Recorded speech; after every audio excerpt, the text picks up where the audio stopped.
Right. Where is Sergeant Gutesa, sir? Okay, right after, nung ginagawa yung affidavit niya, ang isa doon sa mga pinalagay namin, no, pinalagay ko sa kanya is, humingi ka na ng witness protection program. So, andun.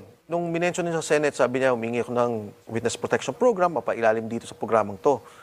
Nung hapon, nanonood ako sa kanya, ang sinabi na niya, wag na po. Ayaw na niya. Ayaw ko na. Tapos sabi, ayaw mo ba kahit Senate custody? Wag na po, ayaw ko na makadistorbo. Ang feeling ko that time, siguro kausap niya na yung mga kasama niya sa Marines. Mula doon sa Senado, dumiretso na sa Marine compound.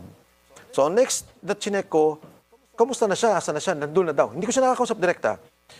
Nalaman ko yung pamilya naman, in fairness to the Marines, kinupkup ka agad. But eventually, I think, inayos din nila na, siguro, para hindi ma-endanger din yung family, inilayo kay Gutesa na, itinago din nila.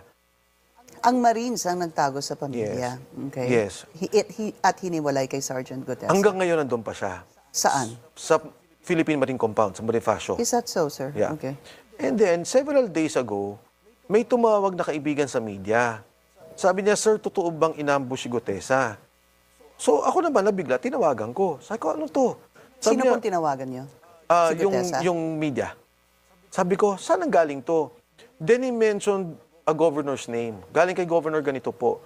So medyo nag-ano na ako na hindi to fake news or walang pinanggagalingan na parang nagchichismis lang. So immediately, tinawagan ko yung contact ko sa kanya, paki-check naman. So chinek naman niya, siguro after 1-2 hours tumawag. Sabi niya, Sec, walang problema, safe siya, pero totoo. May nahuli ang Marines na umaaligid sa kanya. Hindi namin alam kung ambush, hindi namin alam kung stakeout. Sorry, sir.